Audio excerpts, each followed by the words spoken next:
So why should you want to improve your posting and your rising trot? Why should you want to move on a little bit from the up downs? Well, I think this episode, as part of the Strides Revisited series, it is all about how to actually use then this maybe upgraded basic to improve the trot. And I think that if you've been wondering, is it worth focusing on? Yes, it is. Let me quickly explain to you why that is so. Okay, enjoy the episode. So it's an average Wednesday afternoon. You're midway through a schooling session with your horse. And if I was to ask you, what words would you use to describe the trot that you have right now? What would those words be? Because you see, in my experience, riders either describe the trot as being this marvellous, light, airy, graceful, you can just imagine all the good feelings as they are describing it, or it's just a trot. A trot is a trot is a trot. And if that's the case for you and your horse, that's what I want to talk about today.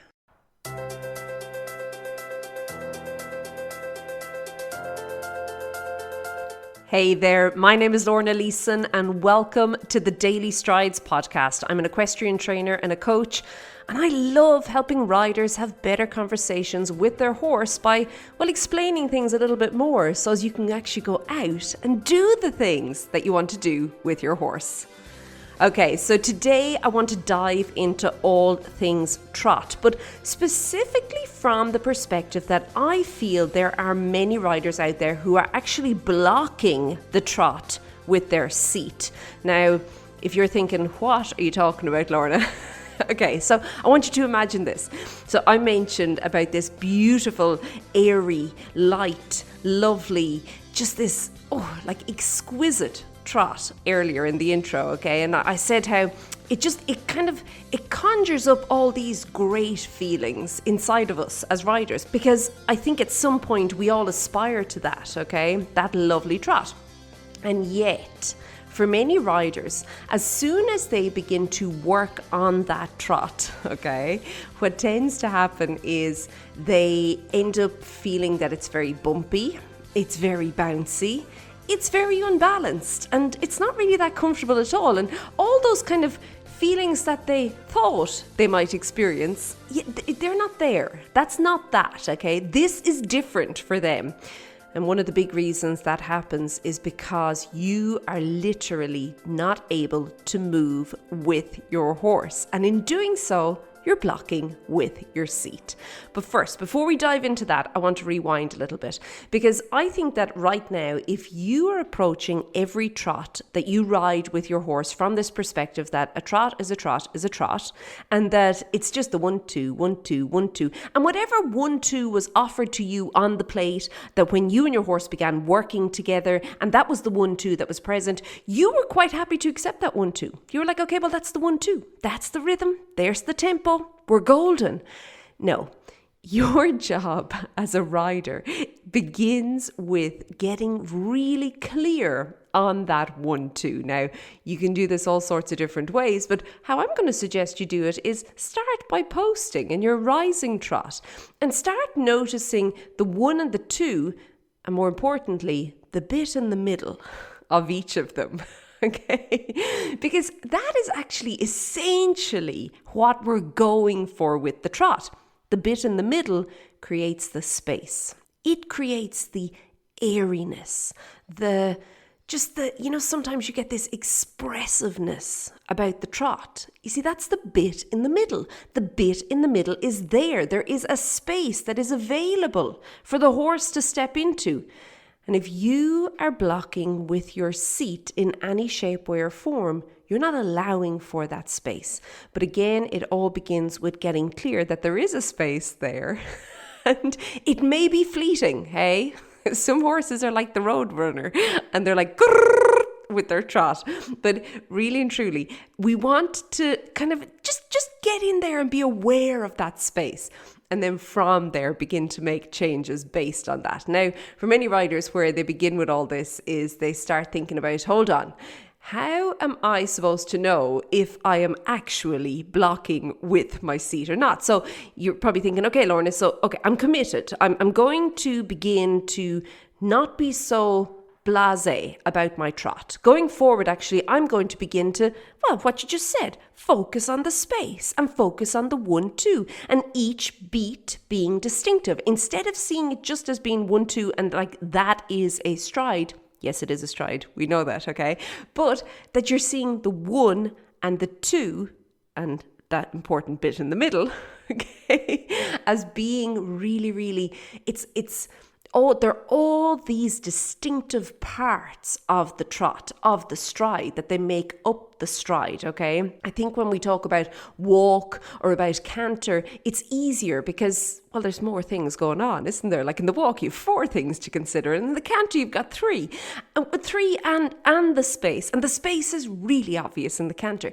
In the trot, when we are in this kind of sewing machine mode or roadrunner mode with our horse in the trot, where it's just a trot is a trot is a trot, and you're like 1-2, 1-2, 1-2, 1-2, 1-2, and you're kind of like, mastered rising trot, doing great, that's it, on to the next thing. No. This is where we need to come back and spend a little bit of time. So as I said, there are a couple of things that you can do right now, today, or the next time you're on the horse, to actually assess that for you. So the first thing is an exercise that I use a lot in the arena with little people, granted, because it's lots of fun. It's a barrel of laughs.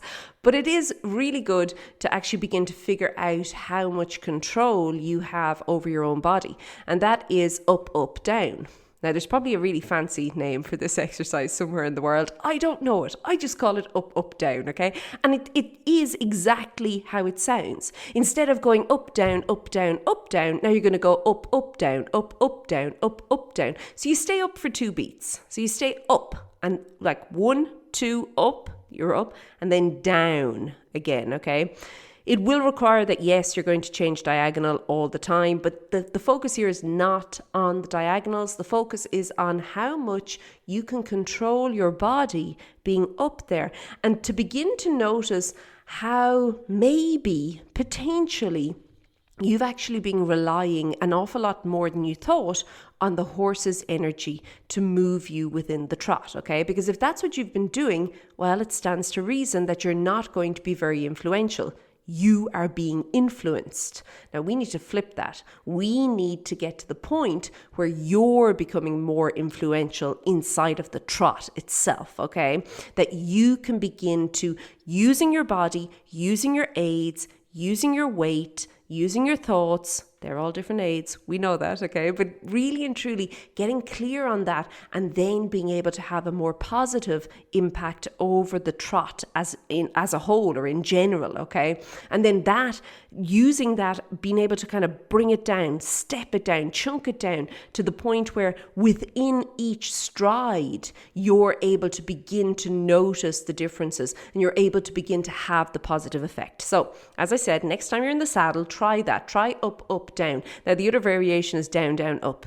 Exactly like the other way, except the opposite, okay? So you're just going to sit for 2, stand for 1. Feel it's a little bit easier, but again, it can make you very aware of how potentially you've just been a passenger, that you've just been allowing the horse and the horse's momentum and the horse's energy to move you as opposed to moving yourself in the saddle. So you can try both of those. Okay, the next thing I'm going to suggest you do is begin to notice what happens when you ask for more inside of the trot. So more being there's more energy. Now, do not confuse energy with speed. They are not the same.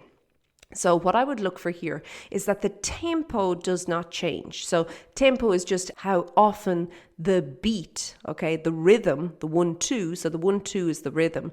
The tempo is how often that is occurring in any given measured space or time, okay? So it could be, okay, every 10 seconds, how often do I hear 1-2 or do I feel 1-2? Or it could be, okay, every 20 meters, how often am I getting 1-2? Because that you can count your strides that way, okay?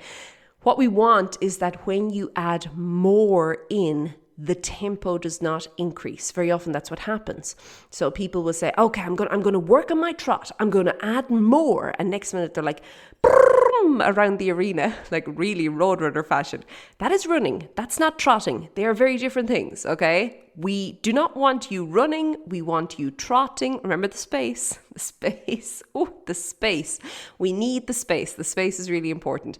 When your horse is moving his legs faster, as he would do if the tempo was increasing, yet not a whole lot of space there. Trust me, I used to ride a 12-1 pony when I was small, yet the space was fleeting, okay? So I know all about that. But seriously, it is important to understand that when you put more in, you're not looking to increase the speed. Okay, so that all being said, you've put more in and you are now beginning to notice how you can handle the more, because essentially once more goes in there, okay, now this is this is the most basic overview of the trot ever. Obviously, there's a whole lot more moving parts going on here, but I just want to kind of get to this point where you can begin to assess yourself.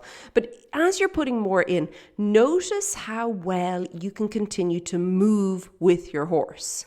Now, move with your horse as opposed to losing your balance. So that can sometimes feel like you're getting left behind. It can sometimes feel like, ooh, I'm struggling to keep up here. And it could be that there's a double bounce. Okay, so there's this, you're getting this bump, bump, bump, bump, bump, bump every time you sit down or stand up. Okay, you can get it either way. And also that you are feeling just very like you're being bounced all over the place. It's not a good feeling. You can feel, hold on, I am not moving with the horse here. This feels different. This does not feel good. Okay, that's good. What you're seeing there is that you've reached the point where your seat is now beginning to block and you're lacking suppleness. Another way that you can begin to discover if there's a limitation there, and most riders, you're only as supple as you're as supple. And at the end of the day, if we're going to focus on developing the horse and forgetting about developing the rider, well, you're going to reach a point where the horse can do more than the rider, okay? And that's where you're going to cap things. You as the rider, you'll become the bottleneck in the progress going forward, okay? But let's say now that you are beginning to ask for more and you've now begun noticing that when this happens, your horse gets a little hollow, okay? And you can feel that, hold on, head and neck are coming up here, back feels like it's kind of, falling out from underneath me. This doesn't feel great either. That often is another key indicator that potentially your seat is the bottleneck. You're the block. Okay. And it's not nice as a rider to think that because, we like to think that we're improving things all the time. And meanwhile, now we're like, oh, actually, I'm the cause of things becoming stuck. Okay, but there is a remedy, there is a solution, and that is to begin working on yourself, to begin developing yourself. As riders, we spend so much time focusing on conditioning and developing our horses, and we look at their nutrition and we look at all the things to do with the horses, and we kind of forget that, hold on, the horse is only ever going to go as far as the rider can actually take it. So begin thinking about yourself, like things that can increase and improve your suppleness, such as yoga. Yoga's great. Yoga's good. 10 minutes in the morning. You'll see a huge difference after just 4 weeks. You'll see a big difference. It could be you're doing some sort of cross training. So hiking, cycling, swimming, whatever, it makes no difference. But by doing that, by moving your body differently to what you're doing all day long, and even if you are an active person, meaning that you don't have such a sedentary lifestyle, potentially you work outside, maybe on a farm, or you work with horses, or you're doing something like that, I can bet that what you're doing, you probably do the same way every day. And by doing things the same way every day, because of course that's what our bodies do, they find the easiest way to do something and they do it that way, and that's efficiency and that's marvelous. But sometimes that does not serve us. And in this case, it's probably not. And by doing the same thing the same way every day, you're actually creating limitations. So it's important then to find other ways to move and to begin discovering where potentially those limitations are within your body. So I really and truly believe that the trot is well worth focusing on, like really well worth focusing on. It's a great gate to think about, okay, how could I potentially have more of a positive influence?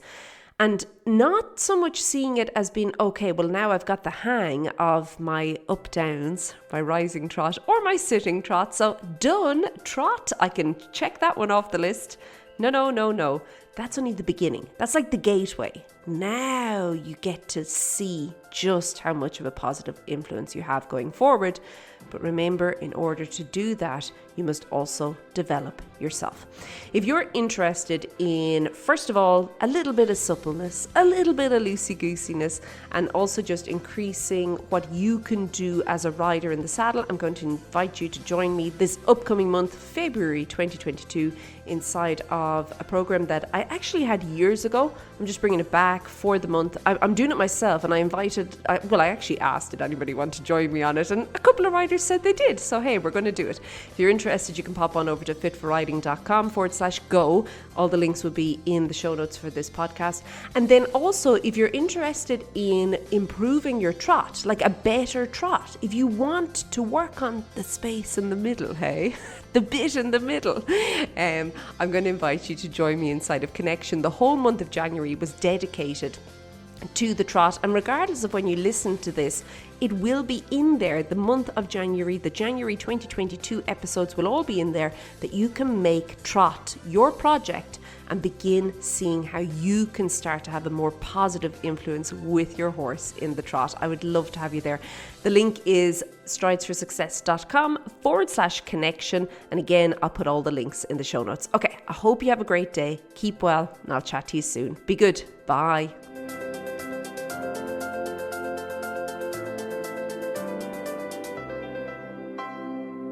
So there you go. If there was any doubt in your mind regarding the up-downs being something that needs a little attention, I hope that this has clarified it for you. And of course, you can still get that Fit for Riding that I spoke about. It's still inside of the Equestrian Fitness Challenge membership that's there. It's a kind of a once-off payment, and you can have all of it. But there's also last year's Fitness Challenge that's there as well. So if you go to that link, that's actually where it's going to bring you. You're more than welcome. We're just going to walk together for 21 days, do a bit of yoga, have great crack, learn about the horses, do all the things. It's good. Go over there and get it, equestrianfitnesschallenge.com. But also make sure you are signed up for Returning to Riding, okay? And that you're on the wait list, and that you will be notified when that webinar that I'm going to do, that's going to tell you exactly the 3 things you need to do to move from being a passenger to being a rider in the saddle. It will tell you that. I will send the notification out. Okay, I'm going to leave it at that. Have an absolutely fantastic day, and I'll chat to you soon. Be good. Bye.